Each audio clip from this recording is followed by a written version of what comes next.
Bonjour et bienvenue dans ce programme de formation continue pour ambassadeurs de paix qui ont déjà suivi la formation de base pour avoir les outils nécessaires pour comprendre beaucoup des thèmes qui vont être abordés. Il s'agit donc de la chute et de la restauration d'une conscience universelle. Je suis Chantal Chitla-Kumagata, secrétaire générale de la Fédération pour la paix universelle en Suisse, et je coordonne aussi des événements au niveau de l'Europe. Nous allons aborder premièrement la question de la maladie humaine. Ensuite, nous verrons des théories au sujet du début de l'humanité. Pourquoi l'être humain semble être différent de ce qui devait être originellement un être imbu de paix, d'amour, et au contraire mu par des contradictions. Ensuite, nous allons voir la théorie unificationniste. Et à la suite de cette théorie, vous pouvez avoir un brainstorming en groupe ou le faire vous-même. Puis nous verrons ce qu'est la conscience, ou plus exactement la conscience universelle, et nous ferons des exercices d'auto-évaluation. Et finalement, une conclusion. Avant de commencer, j'aimerais juste donner un petit rappel au sujet de la Fédération pour la paix universelle et de ses fondateurs, San Myung Moon et Hap Jahan, un couple de Corée qui incarne l'idéal de vrais parents pour leur amour inconditionnel pour Dieu et l'humanité. Et c'est avec la vision de contribuer à une famille humaine unie en Dieu qu'ils ont créé la Fédération pour la paix universelle en 2005 en prônant les principes fédérateurs suivants. L'interdépendance de l'humanité, donc pas de domination ou d'individualisme. La prospérité mutuelle, donc pas d'accumulation de richesses et de ressources pour un avantage personnel, mais un partage équitable. Et les valeurs universelles, donc pas de valeurs individualistes, nationalistes ou ethnocentriques, mais les valeurs universelles de beauté, bonté et vérité pour tous. Les fondateurs ont insisté sur la nécessité d'harmoniser les dimensions spirituelles et matérielles de la vie, et c'est l'un des points de la mission des ambassadeurs de paix. Et cela se trouve dans le certificat que les ambassadeurs de paix reçoivent. C'est aussi pourquoi les vrais parents ont plaidé pour l'établissement d'un conseil interreligieux au niveau de l'ONU afin d'ajouter la perspective spirituelle aux discussions politiques et économiques. Nous allons d'abord nous pencher sur la maladie humaine, qui fait que malgré de plus en plus de thérapies, d'exercices spirituels, d'avances scientifiques et d'élévation de la conscience par la promulgation des droits humains, des conflits sur toute la planète, du niveau individuel à la famille jusqu'au niveau mondial et global, ne cessent de se produire. Nous avons vu dans le cours de base que c'est dans l'esprit de chacun que le conflit débute. Toute pensée, action ou parole peut nous mener vers le mal si elle est égoïste, centrée sur des besoins matériels immédiats, ou alors le bien si elle est centrée sur l'esprit et des valeurs plus élevées. Cette lutte se répercute sur notre santé physique et nos relations avec les autres. Elle s'observe dans la famille, la société, la nation et aux quatre coins du monde. Nous la voyons à l'œuvre tout au long de l'histoire humaine. Ce phénomène est aussi décrit dans la psychologie comme reflétant une part d'ombre et de lumière de l'être humain. On y parle de triades qui regroupent des tendances et des inclinations noires, sombres ou alors lumineuses. Les Écritures en parlent aussi. Selon l'hindouisme, l'esprit est double, le pur et l'impur.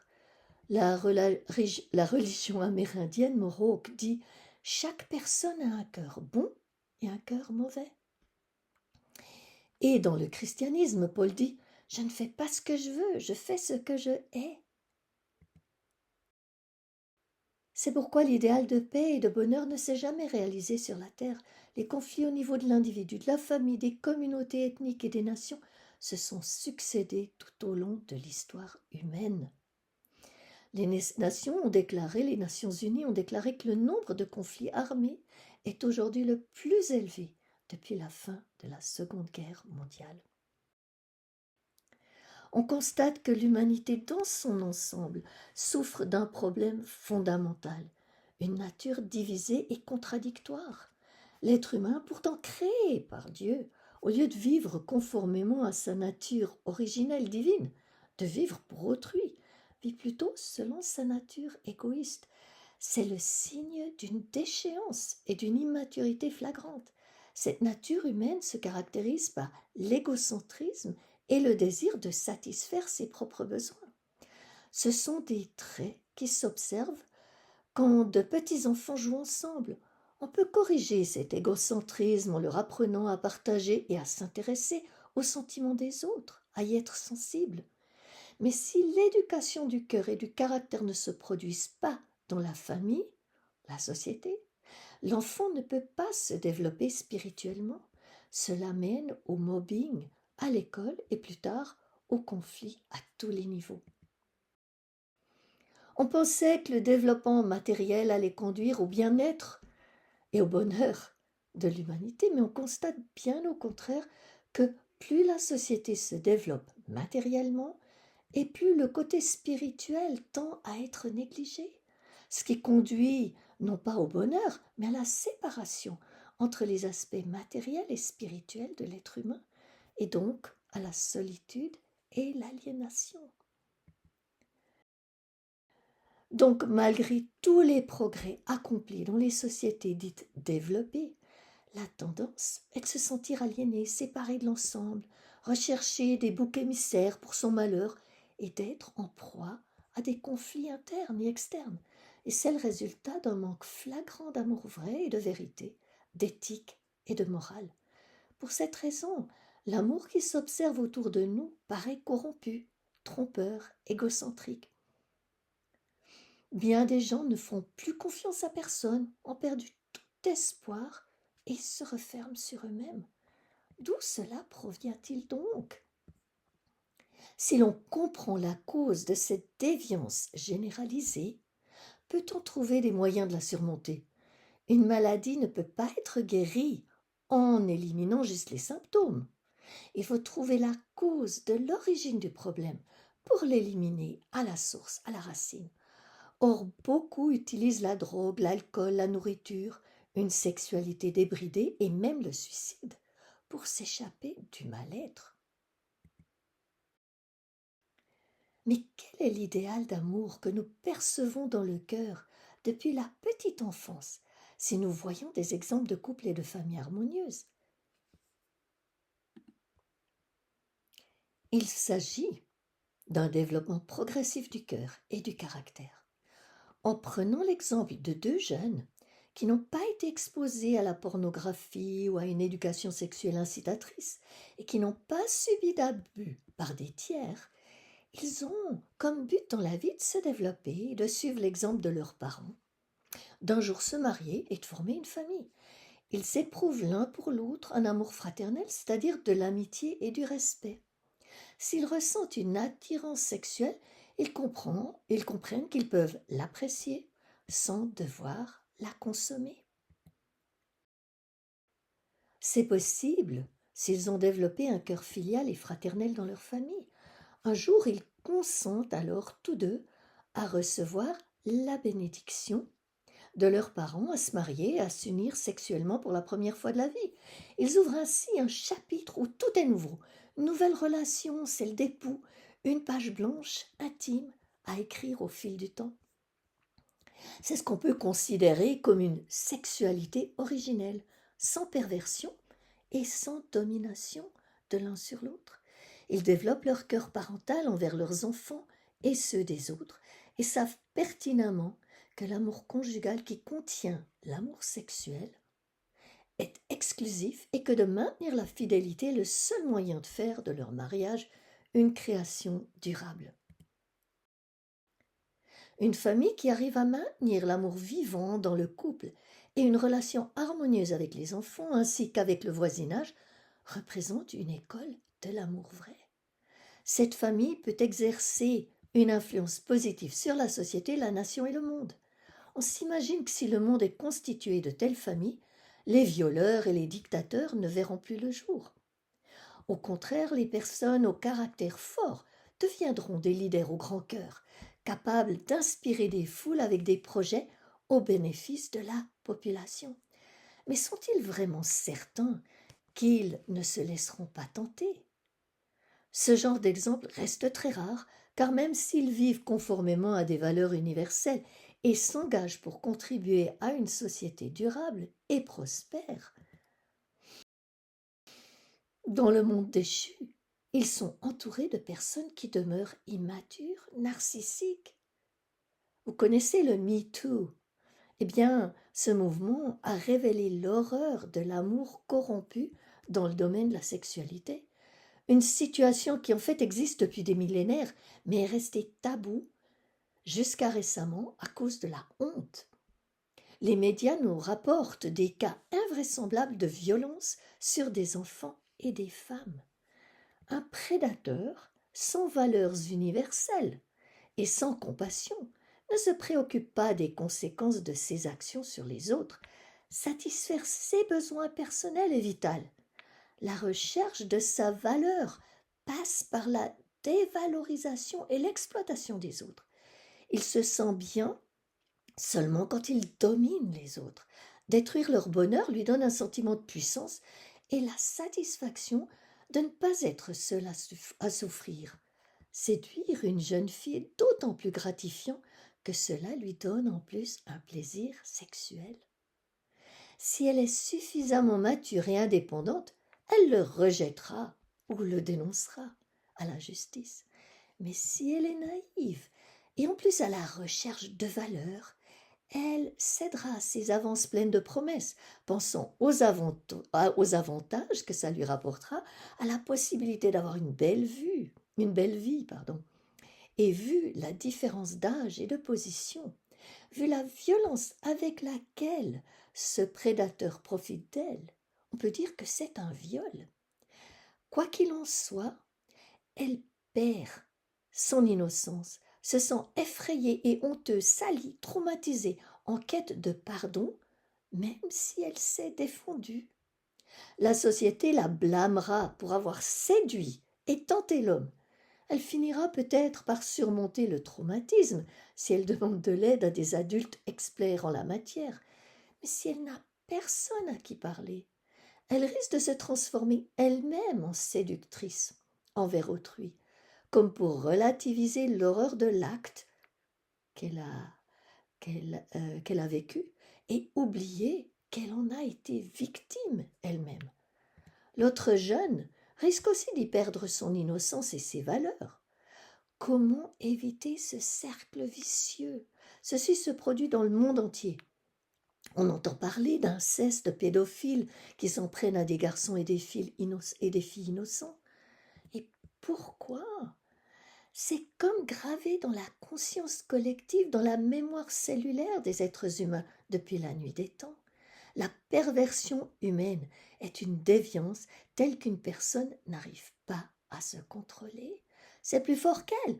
Il n'y a qu'à voir des leaders ou fidèles des religions qui interdisent la débauche dans leurs textes et leurs enseignements et pourtant n'arrivent pas à surmonter cette tentation sexuelle. L'exemple récent de l'abbé Pierre est parlant. D'où cela vient-il donc?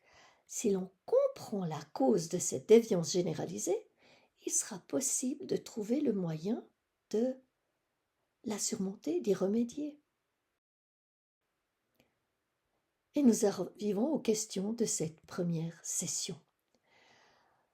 Comment vivez-vous les contradictions en vous-même? Que faites-vous pour surmonter la lutte qui en résulte? Que pensez-vous des nombreux cas d'abus sexuels? Et comment éviter de transmettre cette nature destructrice aux futures générations? Prenez le temps d'y réfléchir et d'y répondre.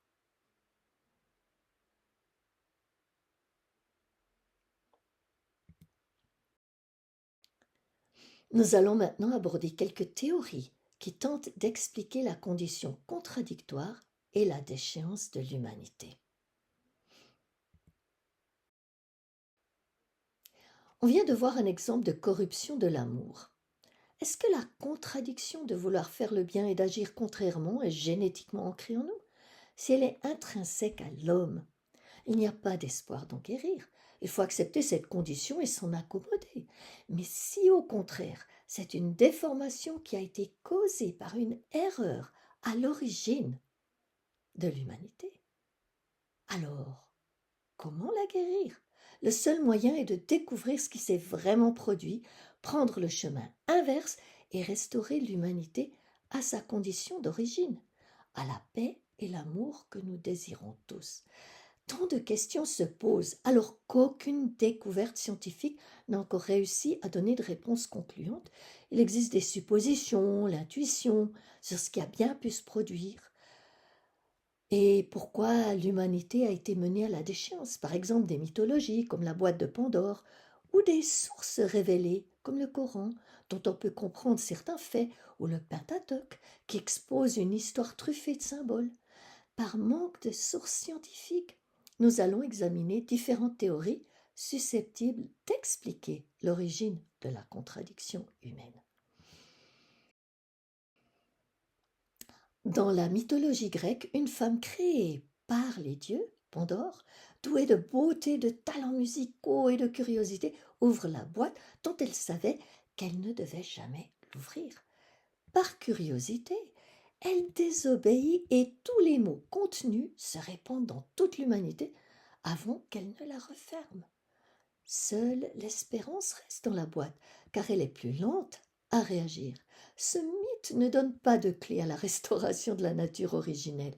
Il donne juste deux messages. C'est une femme qui a désobéi et il reste l'espoir ou l'espérance. La théorie de l'évolution suggère que toutes les espèces vivantes sont en perpétuelle transformation et subissent au fil du temps et des générations des modifications morphologiques comme génétiques. Cette théorie a été présentée par Charles Darwin dans son ouvrage L'origine des espèces, publié le 24 novembre 1859. Dans le monde animal, on constate que cette théorie colle bien avec l'adaptation d'une espèce à un environnement changeant et que la loi du plus fort permet à une espèce de survivre. Par exemple, les cerfs mâles se battent jusqu'à ce que le plus fort puisse établir sa domination sur tous les autres et être le seul à transmettre ses gènes forts à la prochaine génération pour assurer la survie du troupeau.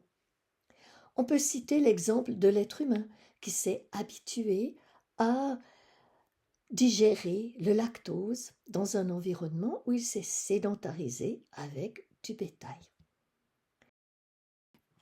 Mais la théorie a ses limites. La science a montré que humains et chimpanzés ont une lignée différente. Leur ancêtre commun est un singe vieux de plus de 5 millions d'années. Cette théorie ne peut donc pas expliquer le passage de l'animal à l'homme. Il existe des sauts quantiques dans l'évolution. De plus, le deuxième principe de la thermodynamique dit que dans un système isolé, l'entropie, qui caractérise le degré de désorganisation d'un système, est une fonction qui ne diminue pas avec le temps. Le désordre tend donc à augmenter et il serait impossible d'obtenir un être toujours plus parfait et complexe sans énergie première universelle contenue dans chaque être, d'où la croyance en un créateur. Et de toute façon, le comportement qui nous paraît violent dans le monde animal est toujours lié à la survie de l'espèce et non pas à l'ego, la valorisation ou le pouvoir. Les lions se battent comme les cerfs pour que le plus fort puisse donner son sperme aux femelles. C'est donc lui qu'il faut protéger et qui mangera en premier. La théorie de l'évolution se limite à la réalité physique des espèces animales. Elle ne s'applique donc qu'à certains traits physiques des êtres humains. L'aspect spirituel en particulier et le cœur d'amour filial, fraternel, conjugal et parental sont absents. Et donc les idéologies matérialistes, communistes et fascistes qui ont prôné la survie de l'espèce et la lutte du plus fort ont commis des exactions horribles. De plus, la dépravation humaine dans la sexualité ne s'observe pas dans le monde animal. On en conclut donc que la contradiction humaine n'est pas un trait évolutif du monde animal.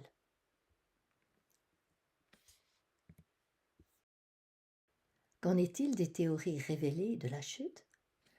La chute de l'homme, selon le Pentateuque du judaïsme, le Coran pour l'islam et la Bible pour le christianisme, est interprétée comme un acte de désobéissance suscité par la tentation d'un ange. En bref, l'archange Lucifer séduit Ève et l'incite à manger du fruit défendu de l'arbre de la connaissance du bien et du mal. Ève le consomme et le partage avec Adam. De honte, il se cache les parties intimes. Adam blâme Ève et Dieu pour l'avoir créé, et Ève blâme l'archange. Tous deux sont chassés du jardin. L'arbre de vie, qui représente Adam parfait, est rendu inaccessible à Adam. Et donc le salut par le Messie, Jésus, puis le retour du Christ est nécessaire. De nos jours, de nombreux experts, responsables religieux et croyants ne voient dans la Genèse qu'une histoire sans signification profonde. D'autres voient la chute juste comme de la désobéissance à Dieu, sans préciser de quelle désobéissance il s'agit, ou en mentionnant la pomme, en souriant. C'est la pomme. Certains y voient un acte sexuel, mais sont rabroués par l'argument que Dieu avait bien demandé à Adam et Ève de se multiplier.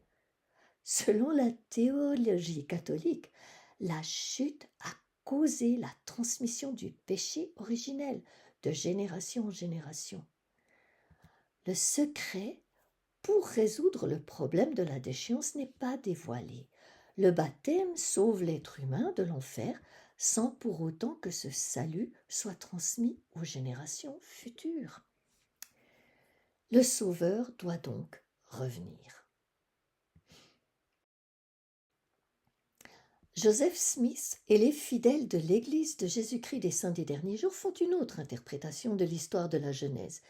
Ils considèrent la chute non pas comme un événement tragique, mais au contraire comme une nécessité. Grâce à la désobéissance des premiers ancêtres, le plan de Dieu peut se réaliser et les êtres humains ont la chance de vivre sur terre et de s'y multiplier. C'est une manière positive d'interpréter la chute. Au lieu de se morfondre des conséquences désastreuses de la chute, on en tire une leçon et on rebondit. Mais cela n'aide pas à soigner la maladie. Et le seul moyen de guérir, c'est par le Messie à son retour. Et voici les questions de la deuxième session. D'où pensez-vous que provient la nature divisée de l'humanité? Retrouvez-vous ce genre de nature divisée et contradictoire dans le monde animal?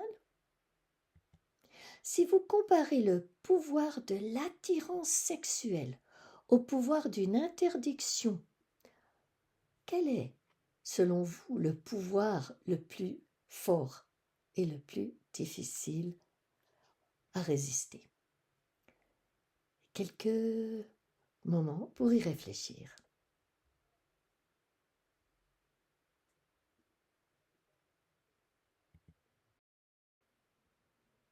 Et vous pouvez partager maintenant les réponses des deux sessions, 1 et 2, dans un petit groupe.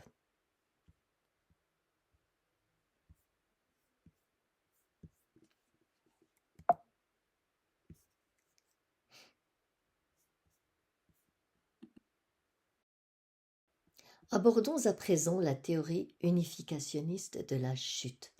Dans les sociétés occidentales, ces dernières années, des comportements sexuels inadéquats, jusque-là cachés, ont été mis en lumière par des femmes courageuses qui dénoncent les prédateurs. La fornication et l'adultère ainsi que d'autres déviances sont condamnées dans les Écritures. D'autres sont restés tabous et cachés, jusqu'à récemment, comme l'inceste, le viol, la pédophilie. Ils sont si éloignés de la conscience universelle que personne ne s'attendait à ce que ce genre de comportement existe au sein de la famille, de l'école ou de l'Église. Quel aurait dû être un comportement normal selon les principes? Voyons donc en détail ce qui a bien pu se produire à l'origine, avant la chute de l'humanité. Dieu crée le monde immatériel et les anges avant d'entamer la création de l'univers physique. L'archange Lucifer l'y assiste et connaît tous les secrets de l'univers. Lucifer jouit d'une situation privilégiée en tant qu'archange qui dirige un tiers des anges. C'est un être purement spirituel, sans corps physique, qui occupe une position centrale dans le monde angélique et se sent aimé de Dieu et valorisé.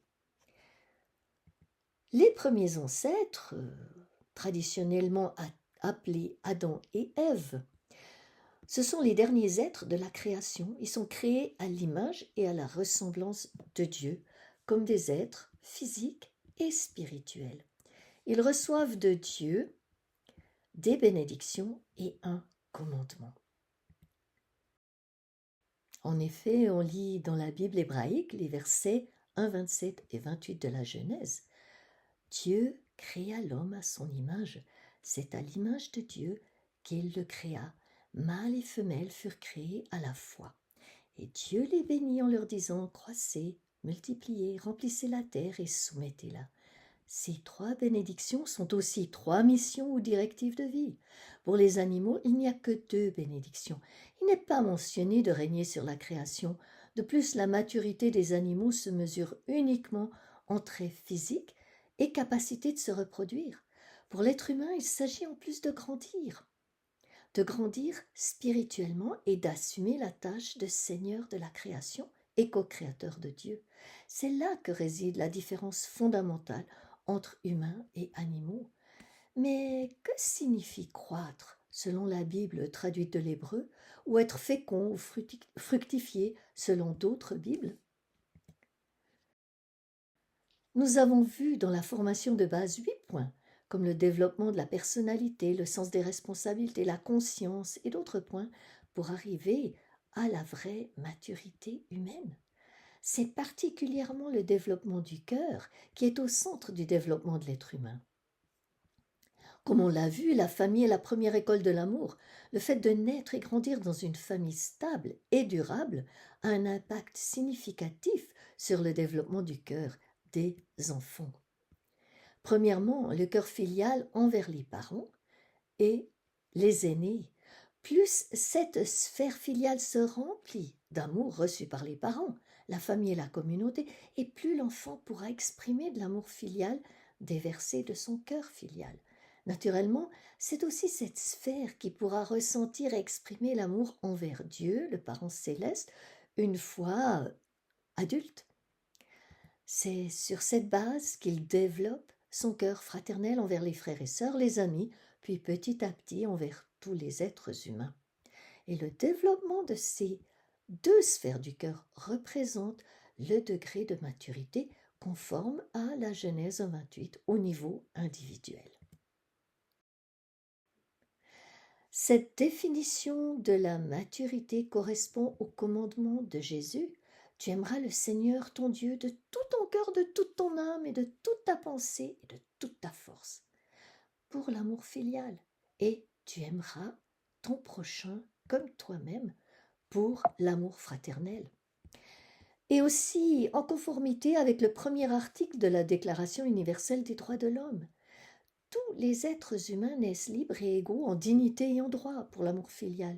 Ils sont doués de raison et de conscience et doivent agir les uns vers les autres dans un esprit de fraternité pour l'amour fraternel. Le développement du cœur filial et fraternel est donc la condition indispensable pour devenir les images ou les incarnations de la masculinité et de la féminité de Dieu, puisque Dieu a créé l'être humain à son image, homme et femme. Comprenons tout cela. Quel est donc le sens du commandement dans le développement des premiers ancêtres humains? Qu'est-ce qui est écrit dans Genèse 2,16? L'Éternel Dieu donna un ordre à l'homme en disant « Tous les arbres du jardin, tu peux t'en nourrir, mais l'arbre de la science du bien et du mal, tu n'en mangeras pas, car du jour où tu en mangeras, tu dois mourir. » L'arbre de la connaissance du bien et du mal, vous en avez déjà vu? La plupart des personnes oublient que le fruit qu'ils ne doivent absolument pas manger, au risque de mourir, vient d'un arbre qui n'existe pas. C'est donc un arbre symbolique. Il ne s'agit donc pas de la fameuse pomme qui fait sourire. On comprend bien qu'il ne peut pas s'agir d'un vrai fruit. Mais le fruit, c'est quoi? Un parent d'amour ne testerait jamais l'obéissance de ses enfants avec un vrai fruit qui risquerait de les voir mourir. Ben non, on nous demande même de mettre les produits nocifs hors de portée des enfants pour éviter qu'ils ne meurent. Peut-on vraiment croire qu'un parent d'amour vrai, Dieu, aurait testé ses enfants bien-aimés de cette façon? Qu'en est-il de mourir après avoir consommé du fruit défendu? Ils ont vécu encore des centaines d'années. Quel est donc le sens de cette mort? On sait de Genèse 1,28 qu'ils doivent se multiplier. Et on a vu qu'avant de se multiplier, ils doivent être matures pour porter des fruits mûrs. Il faut donc lier le fruit interdit au manque de maturité. En effet, une fois que les êtres humains sont matures, ils peuvent distinguer le bien du mal et sont aussi responsables de prendre les bonnes décisions. Ils suivent alors leur conscience et n'ont plus besoin de commandement. Alors, qu'est-ce qui caractérise cette maturité? Dans le monde végétal et animal, le processus de maturité qui précède la fécondité est facilement observable car il ne s'applique qu'à des aspects purement physiques. Par exemple, une poire doit mûrir sur l'arbre avant que ses pépins, en s'implantant dans la terre, puissent germer et finir par produire un autre arbre qui portera d'autres poires. Un chat mâle atteint la puberté entre l'âge de 6 mois et 2 ans selon les races. Quoi qu'il en soit, dès l'apparition des signes de fécondité d'une chatte, il copulera naturellement avec elle si elle l'accepte, conformément à l'instinct. Comment la maturité extérieure d'un être humain se voit-elle? Par les caractères sexuels secondaires.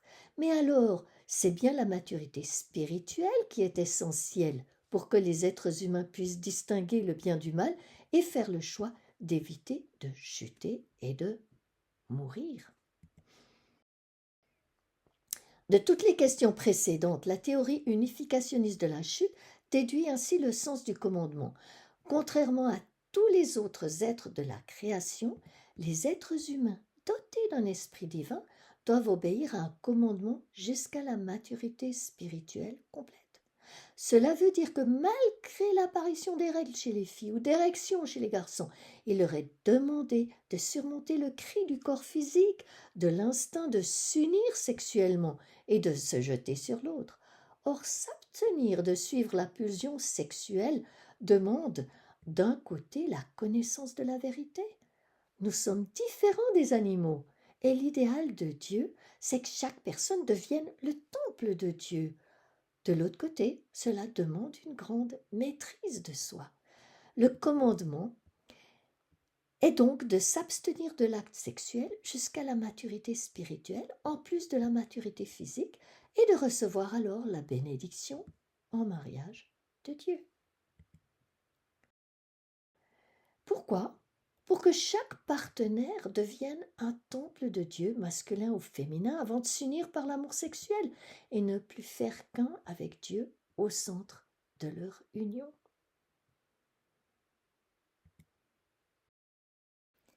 Voyons donc la motivation et le processus de la chute selon la théorie unificationniste. Lucifer comprenait le but de Dieu pour la création. Il savait que le Créateur, avec le soutien du monde angélique, avait investi toute son énergie dans la création de l'environnement idéal pour y accueillir ses enfants et finalement éprouver cette joie la plus grande dès leur naissance sur terre. Pourquoi donc Lucifer les a-t-il conduits à la chute plutôt que de les protéger? En comparant l'amour que les jeunes reçoivent de Dieu à celui qu'il reçoit lui, Lucifer ressent une diminution de l'amour divin. Il a l'impression que Dieu l'aime moins qu'avant. L'amour que Lucifer reçoit de Dieu ne change pourtant pas. C'est toujours l'amour de maître à serviteur, puisque les anges sont au service de Dieu et de l'humanité. Or, ce que reçoivent de Dieu les premiers ancêtres est de l'amour parental, celui de parent à enfant. Lucifer éprouve du ressentiment envers Dieu. Il trouve injuste de devoir quitter sa position centrale. Il se sent discriminé et abandonne son lien de loyauté envers Dieu. Il sait que les deux, qu'il considère désormais comme des rivaux, ont une seule condition à remplir pour recevoir la bénédiction en mariage et se tenir dans la position de représentant de Dieu sur terre. Et cette condition, c'est d'obéir au commandement. Or, Adam et Ève se considèrent encore comme frères et sœurs. Ils comprennent le sens du commandement, mais n'ont pas encore eu à surmonter le désir de s'unir sexuellement. Lucifer, dans sa qualité de professeur d'une jeune fille immature, profite de son savoir pour lui faire comprendre qu'il n'y a rien de mal à désobéir à Dieu. Elle essaye de lui rappeler ce que Dieu lui a dit, mais il arrive à la faire douter. On vient de voir l'exemple qui se produit sous nos yeux. Il y a d'innombrables cas de jeunes qui tombent sous la séduction et les arguments d'un maître de sport, d'un beau parleur ou encore d'une sommité. C'est surtout dans le monde de la religion que la tentation est la plus grave, puisque les personnes incriminées savent que c'est mal. Ce sont des représentants de Dieu qui répètent exactement la même diversion que Satan. Grâce à leur position hiérarchique et spirituelle, ils arrivent à convaincre des fidèles de tout âge à se soumettre à leurs demandes. On vient de parler de l'exemple de l'abbé Pierre, qui s'est laissé succomber à la tentation de la chair et à violenter des dizaines de personnes. Ève se retrouve sous l'emprise du mensonge de l'ange et des émotions nouvelles. Pourquoi, alors qu'elle savait que cet acte allait causer sa mort spirituelle, ne s'est-elle pas enfuie? Pourquoi ne s'est-elle pas tournée vers Dieu? Elle s'est laissée convaincre par les paroles de l'archange, son enseignant, et est violée spirituellement par lui. Elle se retrouve déboussolée, effrayée, choquée, honteuse. Toute personne qui a subi une telle agression peut comprendre. Elle ne baigne alors plus dans l'amour de Dieu et n'a qu'Adam vers qui se tourner, puisque son lien avec Dieu est coupé. Il n'y avait pas de psy chez qui se tourner à l'époque. Comme le commandement le dit clairement, le jour où elle mangerait du fruit défendu, elle mourrait. Son feu divin s'éteint donc à ce moment et elle n'a plus de lien avec Dieu. Elle est donc morte spirituellement et bien sûr, le rapport sexuel entre un ange et un humain n'avait pas été prévu dans le plan de Dieu. Elle comprend qu'Adam aurait dû devenir son époux et que seul Adam peut la sauver. Il est le seul à être encore pur et chaste, à rayonner de l'amour divin. Mais ayant chuté, elle n'est plus la jeune fille innocente. Sa nature est corrompue, transformée spirituellement à ressembler à Lucifer. Désormais, il s'agit d'Ève déchue, de sa position de fille de Dieu. En séductrice, avec l'espoir d'être aimée, de se libérer de sa frayeur et de retourner dans sa position initiale de fille de Dieu, elle séduit Adam. Séductrice, mais du même âge que lui. Il ne s'agit donc pas de viol. Pourquoi oublie-t-il, lui aussi, le commandement et les conséquences? Les deux sont séparés de leur source d'amour et de vérité. Tous deux qui ont succombé à la tentation d'une personne du même âge qui a déjà connu l'amour comprennent aussi la difficulté de surmonter cette tentation. Comment aurait-il pu résister? La force de l'amour qui pousse deux personnes à s'unir sexuellement pour ne faire plus qu'un est plus grande que celle du principe qui conduit deux personnes à grandir et se développer. Donc le seul moyen de contrecarrer la force de l'amour pendant la période de croissance, c'est l'obéissance absolue au commandement. Tout cela ne vous fait-il pas penser à ce qui se passe tous les jours autour de nous? J'ai été choquée en rencontrant récemment des personnes d'une église évangélique dont je savais qu'ils avaient le commandement de maintenir leur pureté avant le mariage et qui maintenant relativisent ce point. Ils ont abandonné le commandement qui faisait leur force, sans avoir la connaissance de cette théorie unificationniste de la chute. Il est pratiquement impossible de surmonter cette force de l'amour. Qu'en pensez-vous? Si l'on ne reconnaît pas la théorie unificationniste de la chute, pourquoi maintiendrait-on sa pureté dans une société permissive qui possède tant de méthodes de contraception et peut procéder à un avortement si le fruit des entrailles n'est pas désiré? On peut se demander comment un ange peut avoir une relation sexuelle avec un être humain. Une relation sexuelle est composée de deux aspects. L'aspect physique qui est bien connu et l'aspect spirituel qui prend place dans l'esprit et se ressent physiquement. On peut ressentir les sensations sexuelles à travers la pornographie ou juste des pensées envers qui que ce soit. C'est pourquoi, selon Matthieu 5,27, Jésus a dit « Vous avez appris qu'il a été dit, tu ne commettras pas d'adultère ». Eh bien moi je vous dis, tout homme qui regarde une femme avec convoitise a déjà commis l'adultère avec elle dans son cœur. Capable de converser avec Dieu, Adam et Ève avaient leurs 5 sens spirituels entièrement ouverts. Ils voyaient le monde angélique, l'entendaient, le sentaient, le ressentaient. Ève a ressenti physiquement la relation sexuelle spirituelle avec l'archange, qui a eu pour conséquence qu'ils ont chuté spirituellement. Toute relation sexuelle résulte en un échange d'éléments spirituels en plus des fluides physiques. Les préservatifs empêchent dans une grande mesure la transmission de sperme et de virus, mais rien ne peut contrer la transmission d'éléments spirituels. Elle n'était plus la même personne après s'être unie à l'archange. En tant qu'Ève déchue, elle a séduit Adam, qui était pourtant en mesure de la rejeter et de la remettre en droit chemin. Mais lui aussi a succombé à la tentation. La chute physique en est le résultat. Tous deux se lient spirituellement à Satan par des liens de sang, en même temps qu'ils s'unissent physiquement et spirituellement entre eux.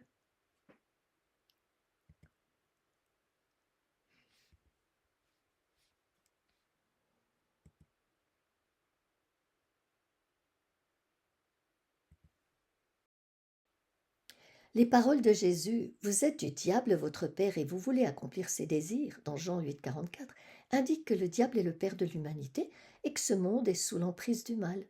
Un indice de plus, concordant avec le fait que le rapport sexuel illicite s'est fait avec l'ange. Il a causé la chute de l'humanité et l'emprise de Satan sur toute l'humanité. Examinons donc de plus près les écritures des 3 fois abrahamiques. Dans la Genèse, on lit « L'Éternel Dieu dit, qui t'a appris que t'es nu? Est-ce que tu as mangé de l'arbre dont je t'avais défendu de manger ?» L'homme répondit « La femme que tu as mise auprès de moi m'a donné de l'arbre et j'en ai mangé. » Ce texte indique qu'Adam et Ève ont compris qu'ils étaient nus seulement après avoir consommé du fruit défendu. Il montre aussi la tendance de trouver un bouc émissaire à ses propres erreurs. En Corée, le terme manger s'utilise aussi pour une relation sexuelle. Dans nos contrées, on parle de la sexualité comme d'un fruit défendu. Dans Abbot des Rabbi Nathan, il est dit « Qu'avait donc à l'esprit le rusé serpent ?» À ce moment-là, il songea « Je tuerai Adam, prendrai sa femme pour épouse et serai le roi du monde. » Ce texte du judaïsme indique le désir de détruire une relation intime en tuant le mari, non pas pour jouir de la femme, mais bien pour le pouvoir, la domination. Dans le Coran, on lit « Ô enfants d'Adam, ne laissez pas Satan vous séduire comme il sortit vos parents du jardin, les dépouillant de leurs habits pour dévoiler leurs parties intimes. » Ce texte du Coran indique que c'est Satan qui a séduit les premiers ancêtres humains, dévoilé leur sexualité et causé leur chute. Ce passage de Jude établit un parallèle entre le comportement des anges et celui des habitants de Sodome et Gomorrhe. Ils s'adonnaient de la même manière à la débauche et ont recherché des relations sexuelles contre nature, ce qui a conduit à la destruction des villes. Rappelons que les hommes de ces villes voulaient avoir des relations sexuelles avec les anges invités dans la maison de Lot, le neveu d'Abraham. Lot était même prêt à leur donner ses 2 filles vierges en échange, mais il n'en voulait pas. Il voulait les hommes anges. 2 autres passages de la Genèse nous donnent plus d'indices sur ce qui a bien pu se passer. Tous 2 étaient nus, l'homme et sa femme, et ils n'en avaient pas honte. Leurs yeux à tous 2 s'ouvrirent, et ils surent qu'ils étaient nus.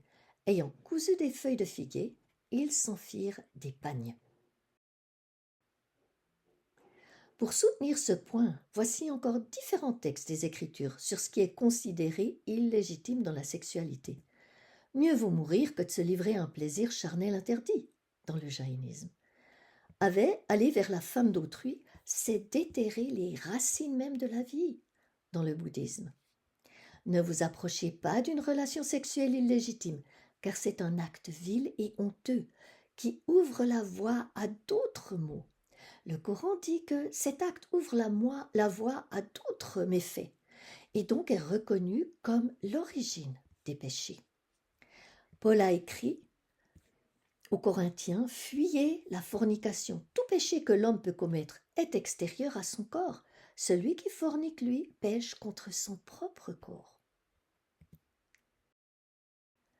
En 1934, l'anthropologue britannique J.D. Unwin a publié son ouvrage fondamental Sex and Culture, dans le but d'examiner la prémisse freudienne selon laquelle la civilisation est un sous-produit de la sexualité refoulée. Il a étudié 86 cultures et tribus remontant à des milliers d'années, sumériens, grecs, romains, etc., et a constaté que dans tous les cas, lorsque les mœurs sexuelles étaient relâchées, les sociétés tombaient en décadence morale et avaient tendance à se dissiper. En tant que libéral, Unwin était quelque peu en désaccord avec ces résultats.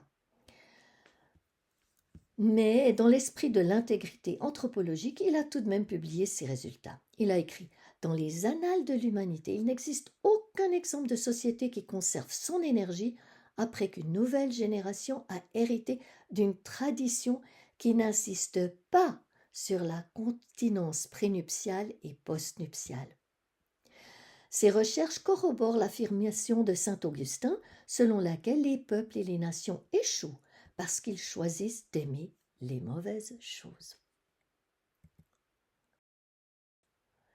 Dans les coutumes qui appuient la théorie, on trouve la circoncision.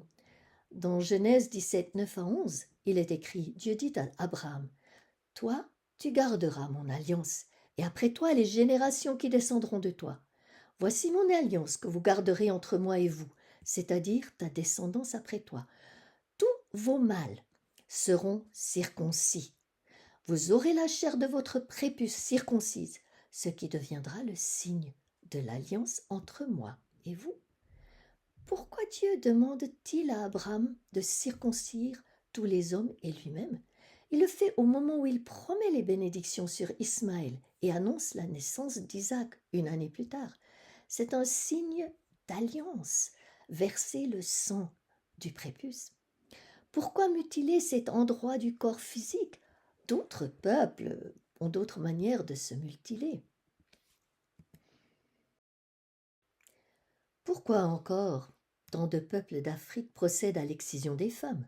Les origines de la pratique ne sont pas claires. Elle existait déjà dans l'Égypte des pharaons bien avant l'arrivée du christianisme et de l'islam.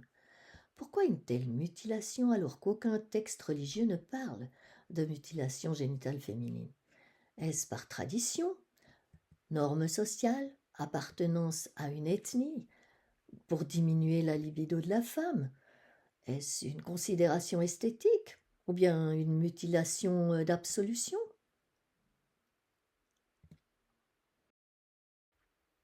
Sun Myung Moon a passé des années à décortiquer le récit de la chute dans la Genèse. À travers d'intenses combats spirituels, il a analysé méticuleusement le symbolisme de la Bible et a découvert la motivation et le processus de la chute. En résumé, selon cette théorie unificationniste, la chute de l'humanité découle de la motivation de l'archange de maintenir sa position centrale.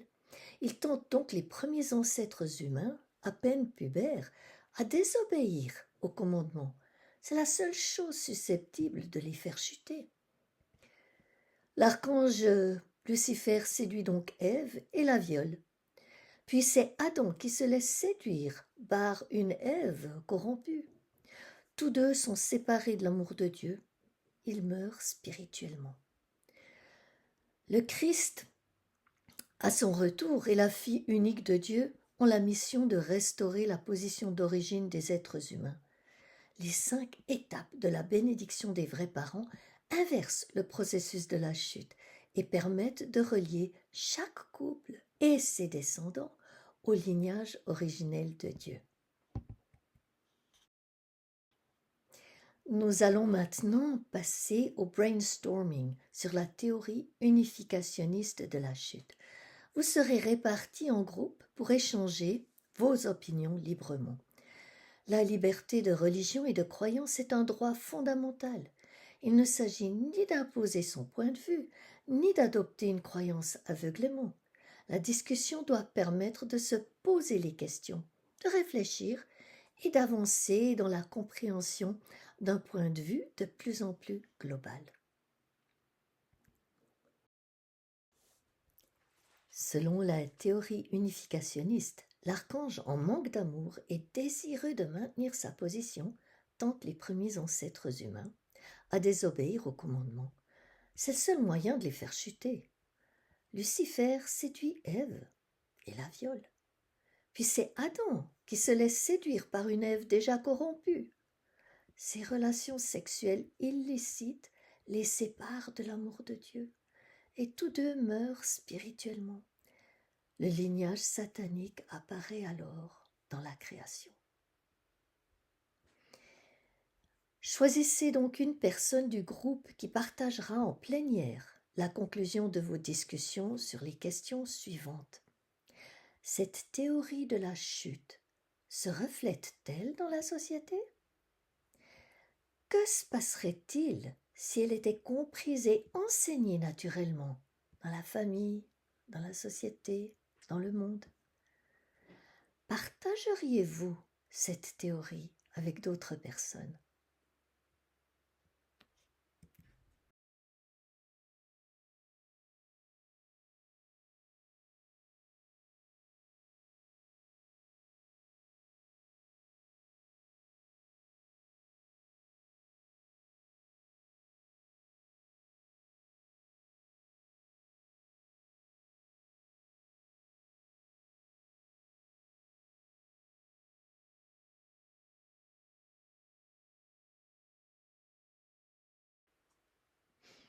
Dans cette session, nous allons examiner la conscience humaine et la conscience universelle.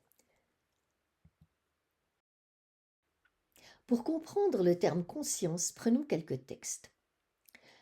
Tout jugement de conscience, qu'il soit bon ou mauvais, qu'il s'agisse de choses mauvaises en elles-mêmes ou moralement indifférentes, est obligatoire, de sorte que celui qui agit contre sa conscience pêche toujours.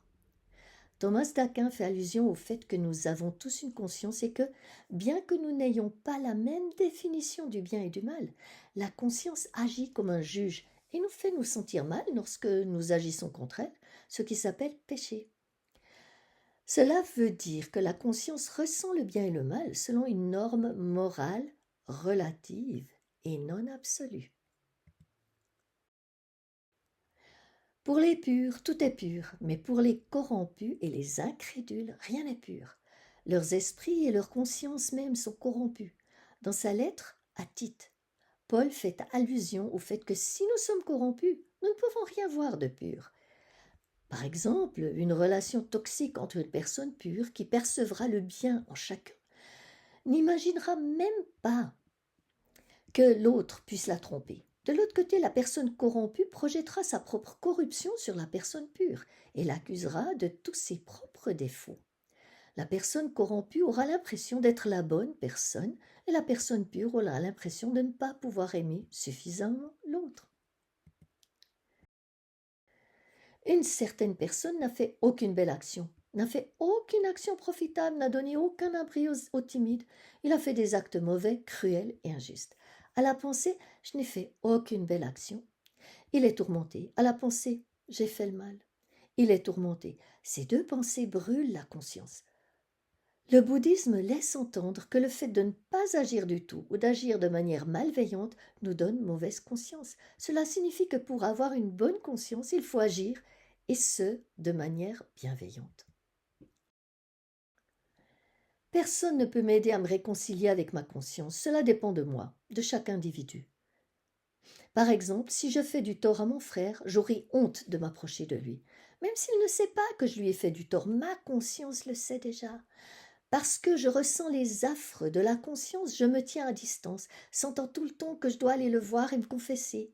C'est ainsi que fonctionnent les principes du ciel et de la terre. En raison de la chute humaine, nous sommes désensibilisés. Mais quiconque dont la sensibilité est vive et nette comprend cela. San Myung Moon dit que chaque personne est la seule à pouvoir gérer sa conscience et que la conscience a été corrompue à cause de la chute. Cependant, nous pouvons devenir sensibles à la bonté si nous comprenons ce fait et faisons des efforts. Lorsque je n'ai pas envie de rencontrer quelqu'un, c'est peut-être parce que j'ai fait quelque chose de mal ou que j'ai pensé quelque chose de mal de cette personne. Je peux avoir envie de surmonter cela, mais cela signifie que je dois travailler sur moi-même, être humble, me repentir, me confesser. La crainte que l'on peut avoir est la suivante. Si je vais me confesser, est-ce que l'autre va profiter de moi parce que je lui montre ma faiblesse?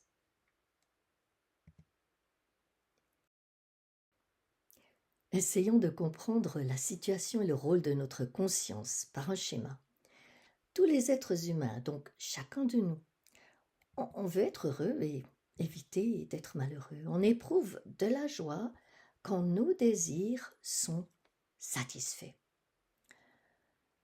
Et il existe, bien sûr, toutes sortes de désirs. Notre cœur semble divisé entre une âme originelle qui nous incite toujours à faire le bien.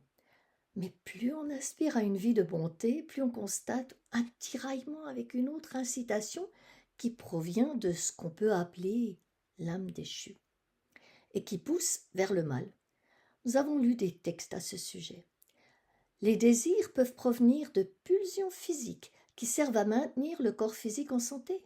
Heureusement qu'ils existent, sinon on oublierait de manger et dormir, mais parfois ils deviennent excessifs et on risque d'être propulsé dans un état de dépendance et d'esclavage à des substances nocives et des comportements désagréables pour soi et pour autrui. On n'arrive plus à se contrôler. Pour éviter les excès et maintenir la cohésion sociale, toute communauté dicte des normes définies par la religion, les lois, la culture, la situation sociale. Pour beaucoup, ce sont des vérités non questionnées ou vérifiées. Semblables à un endoctrinement, ces critères relatifs sont parfois remis en question par un individu ou un petit groupe. De nouveaux points de vue émergent alors à ce moment-là d'une minorité de la population. La majorité réagit d'abord contre, mais à force d'y être exposée et critiquée, finit par les tolérer en pensant ainsi s'adapter au progrès. Un nouveau groupe émerge alors, et la conscience collective se conforme aux nouveaux standards. La minorité a donc imposé son idéologie à la majorité qui abandonne certains dogmes et traditions, ce qui la conduit à la perte de valeurs spirituelles et morales. C'est un nouveau conformisme qui apparaît, parfois accéléré par une propagande active de la part de groupes, puis des médias, des gouvernements et finalement des institutions internationales. Ces deux groupes se côtoient dans la société. D'un côté, les personnes qui maintiennent les anciennes normes et de l'autre côté, celles qui se sont conformées aux nouvelles normes. En termes de valeurs, on parle souvent de clivage entre la droite et la gauche. Il existe un troisième groupe, celui des personnes qui embrassent des valeurs universelles, liées à des critères absolus de bonté, beauté et vérité. Les adeptes désirent partager leurs valeurs.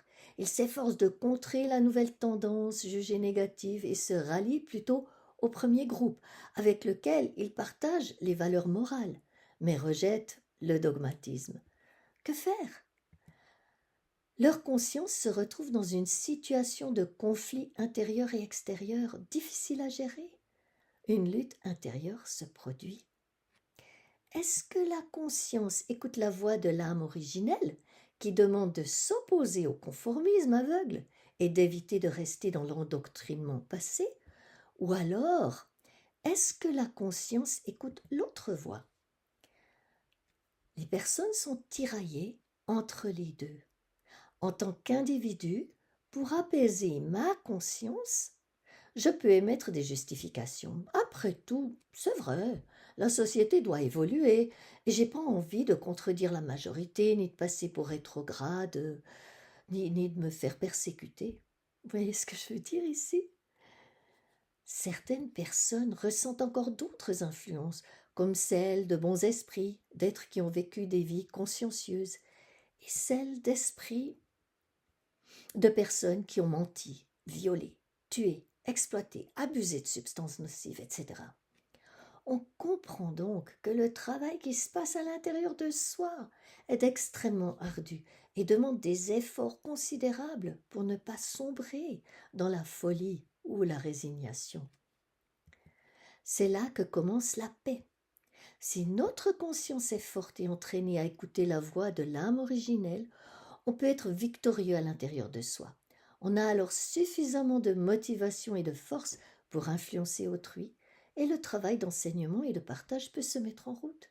N'oublions pas que la liberté de conscience et la liberté d'expression sont nos droits. Les articles 18 et 19 de la Déclaration universelle des droits de l'homme sont de notre côté. Même si l'on nous accuse, montre du doigt, traite de sectaires, nous n'avons rien à craindre dans un état de droit. Êtes-vous dans cette situation? Alors félicitations, mais n'oublions pas de toujours essayer de comprendre les autres points de vue.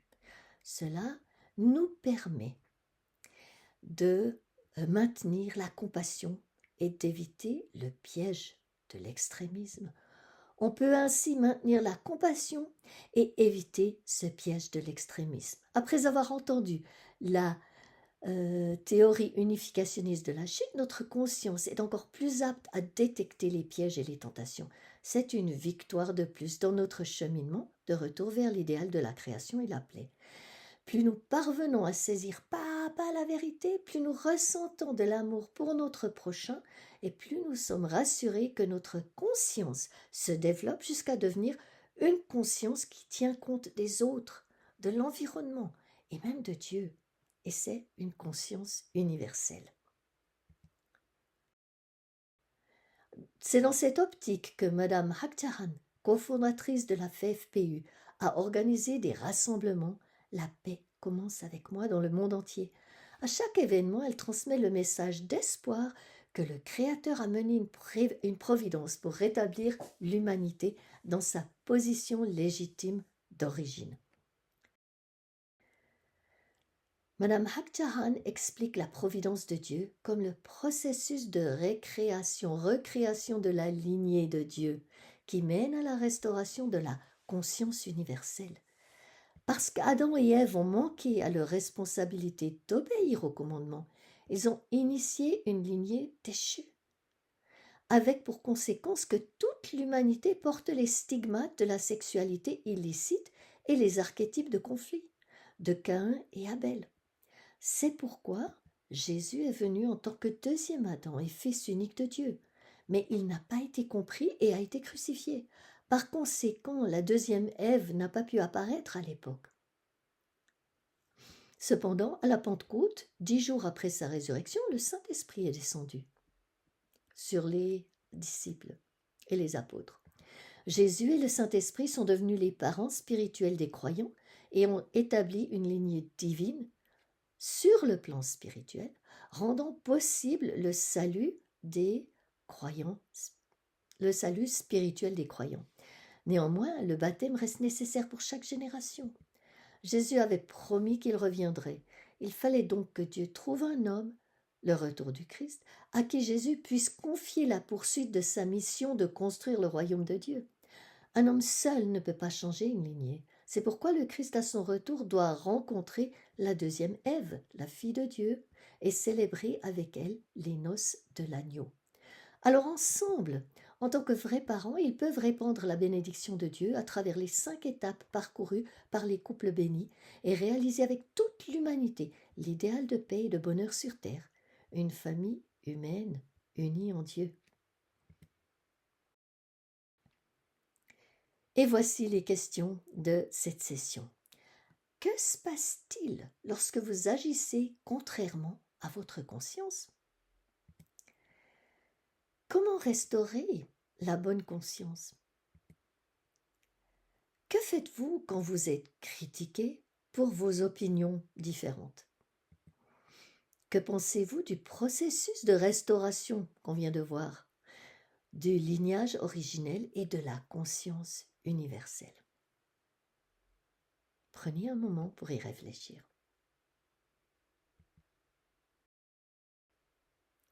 Nous allons à présent faire des exercices d'auto-évaluation qui font partie du cours Resurfacing créé par Harry Palmer. Ils permettent d'être honnête en détectant les justifications, les aveuglements dont nous avons parlé, qui trompent la conscience. Qu'est-ce qui détermine si notre étincelle divine brille de tous ses feux, partage sa lumière et sa bénédiction avec d'autres, ou s'éteint? C'est l'honnêteté. Si nous devenons honnêtes, quelque chose de divin à l'intérieur de nous s'éveille et grandit.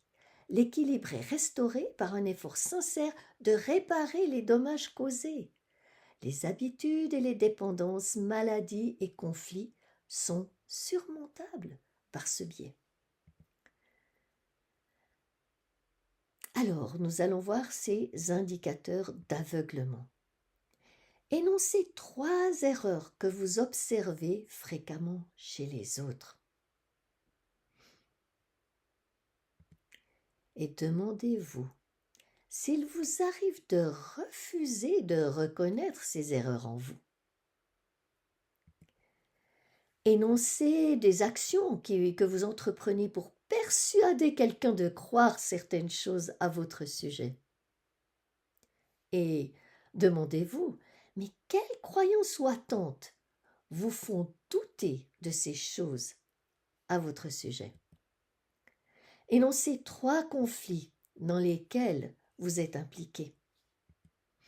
Et demandez-vous, quelles croyances ou attentes sont à la base de ces conflits?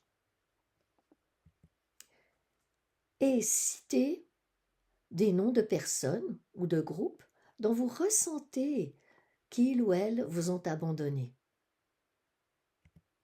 Et demandez-vous, mais qu'est-ce qui vous empêche de pardonner? Et finalement, énoncez des expériences qui semblent se répéter dans votre vie. Et demandez-vous, qu'est-ce qui est à la base de ces circonstances?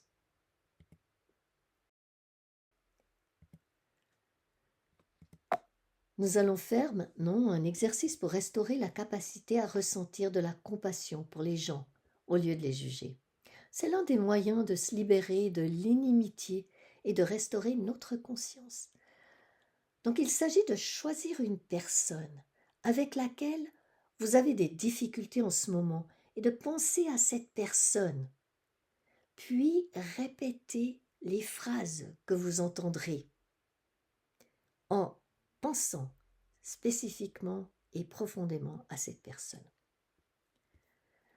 En mettant votre attention sur la personne, répétez en vous-même, tout comme moi, cette personne recherche le bonheur dans sa vie. En mettant votre attention sur la personne, répétez en vous-même, tout comme moi, cette personne essaie d'éviter la souffrance dans sa vie.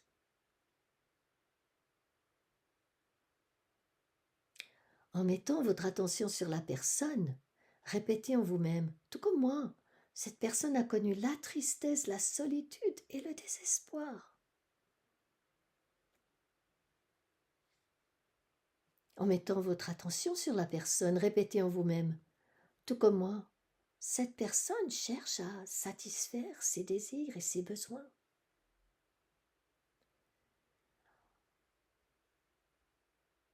En mettant votre attention sur la personne, répétez en vous-même, tout comme moi, cette personne est en train d'apprendre ce qu'est la vie.